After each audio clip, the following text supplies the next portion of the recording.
2023-2024. Another certificate of recognition and medal is also awarded to Iris C. Orque for her outstanding performance in Agri-Fishery Arts, major in food processing under the Strengthened Technical Vocational Education Program or STVEP during the school year 2023-2024.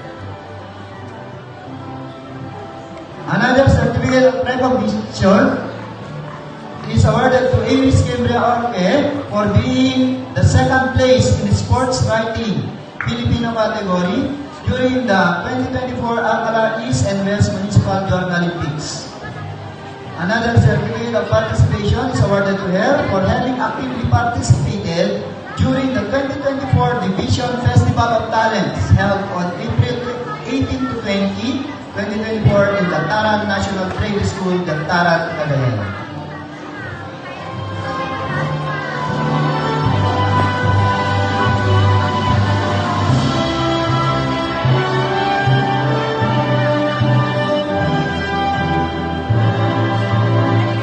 Certificate of recognition is awarded to Britney Pearl B. Pasqua for her outstanding performance in communication arts during the school year 2023-2024.